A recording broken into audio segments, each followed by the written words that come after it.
back live from the LinkedIn Hub at Advertising Week, and I am sitting with Jim Stengel. He is the president and CEO of the Jim Stengel Company. So the Jim Stengel Company, obviously, you must know something about branding because you've branded yourself so well with this. But tell me a little bit about the branding world and the state of branding nowadays, which must be fundamentally different than it was 20 years ago or 40 years ago. Well, the state of branding is really dynamic, but some things aren't changing. Right? I was at D-Mexico over in Cologne 2 weeks ago at Ad Week this week. I ran an academy this week for marketing We're going to people. get to that because that's super interesting. But you know, if you don't understand who you are as a brand, what your meaning is, what impact you're trying to make, what your purpose is, if you will, if you don't understand your consumers, if you don't understand how you are different versus your competitive set, if you don't understand your innovation pipeline, everything will be confusing.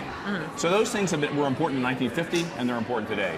What's changed, I think, today is, you know, this is so overstated, but the consumer does have the power. I guess that's been true always, but now they really have the power. The big theme this week is ad blocking and bad content, good content.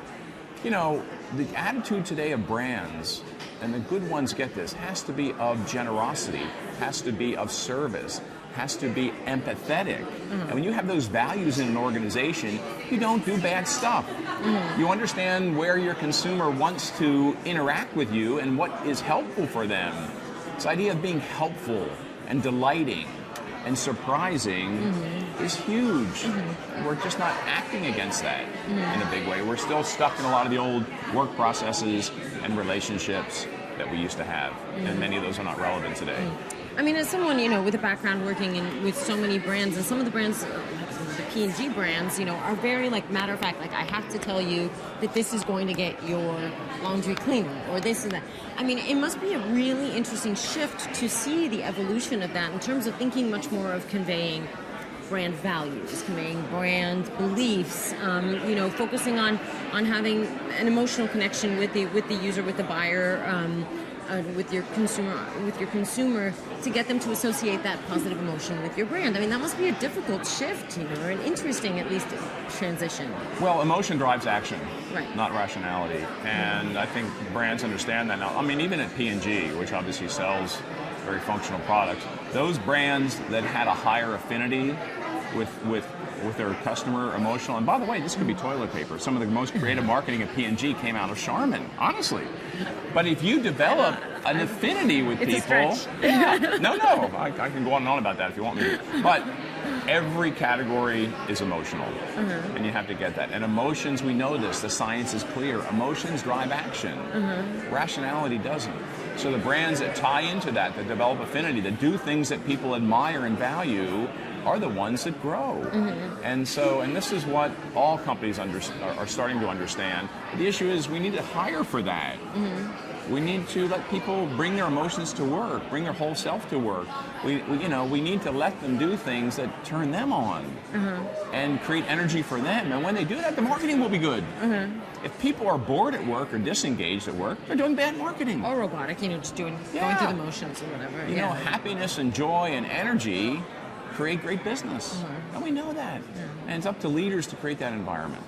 I think talent is a big thing we've been speaking about quite extensively, and I was kind of surprised. I was like, well, talent, you've always needed, you know, good talent to work for you, but it seems, I understand where you're going with this. Like, we need people who really bring all that to the workplace, and I think that is a different attitude, which I know you have a philosophy on, the idea of we just need to have a different attitude nowadays altogether.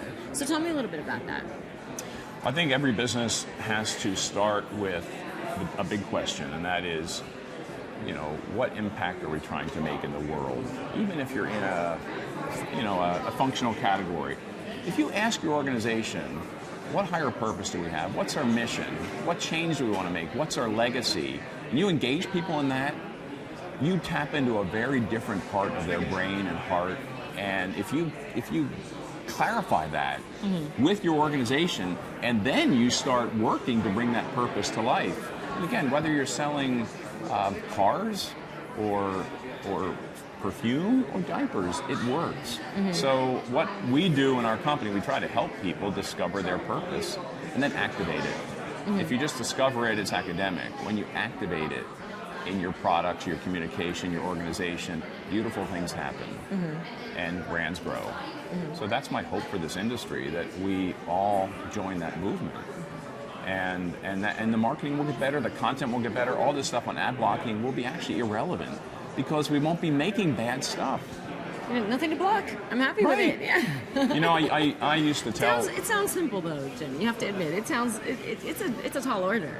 It is, because it's a real change in how we work, and it's a change in how leaders have been raised, and people generally aren't measured against these things.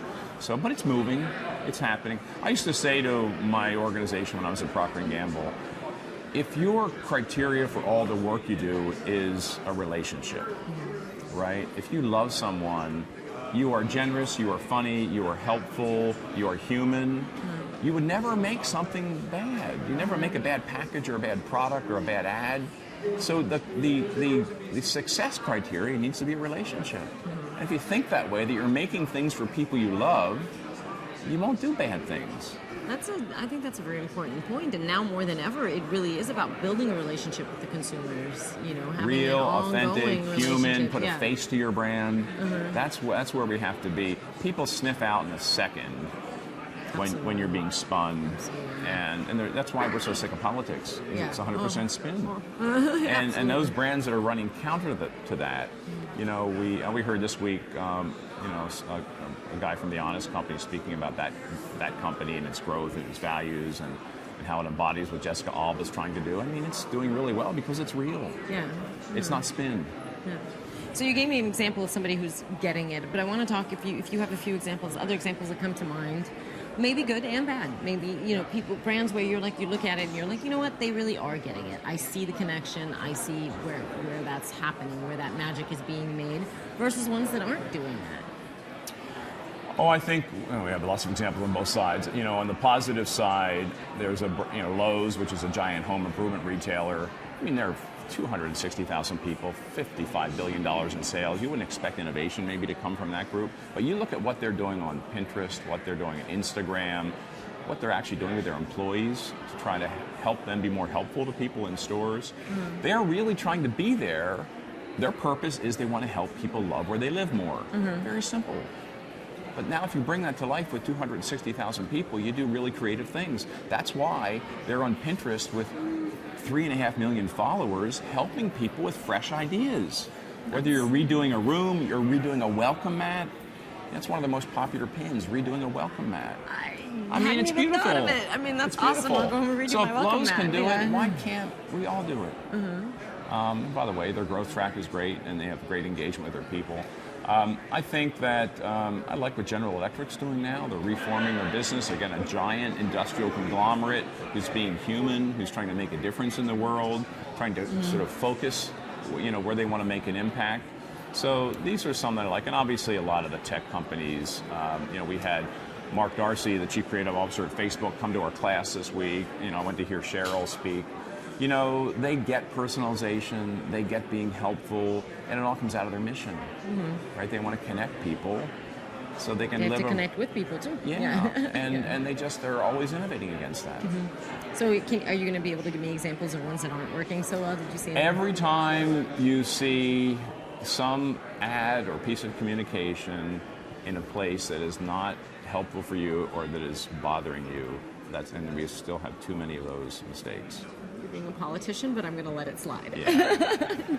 So I want to talk about this little marketing academy that you've been doing here. Not little, I shouldn't say little, but this is an awesome project. I mean, you wouldn't think that for senior marketing people, I mean, these are big shots in their world. You know, what are you teaching them? It's lonely at the top. And it's said so often. It is. It's said so. Every time I do a program at the Cannes Festival of Creativity in the south of France every summer. We do a program now at Ad Week where we bring senior people together, only about 20 or 25. We keep it small.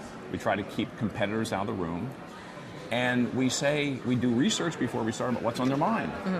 And then we have really rich discussion about their jobs, their roles, their focus, their capability, their personal learning. I'll tell you, every this is CMO, like Marketers Anonymous. It's like counseling. Every CMO, when you get them alone, is deeply concerned they're falling behind personally. they can't keep It's an up with them. overwhelming It is. world. It is. I mean, you know, it's like, how do you keep up? How do you make sure they're keeping up? And they can't sort of say that to their organization, that they feel like they're way behind, but they are. Yeah. So what we try to do is help them understand what's relevant, what's important, what they have to internalize, and they go back to work. We make sure they do this with a plan of how they build their personal capability as well as their organization's capability. Mm-hmm. People aren't spending enough time renewing themselves, and you have to in this industry. There's too much going on. Yeah. So honestly, we do feel like counselors, but people have to figure out where they need to build their personal knowledge and expertise and skills and go do it. Mm-hmm. And there are a lot of people out there to help them. Mm-hmm. Well, that's really cool. I hope you continue to do that, because I think, plan on you know, I think most everybody needs some sort of counseling therapy, and why not help them improve their business as well. So that's really fantastic. Thank you, Jim. Enjoy the rest of advertising week. Not a whole lot left, but enjoy what's left of it. Very good. Thank you. Thank you.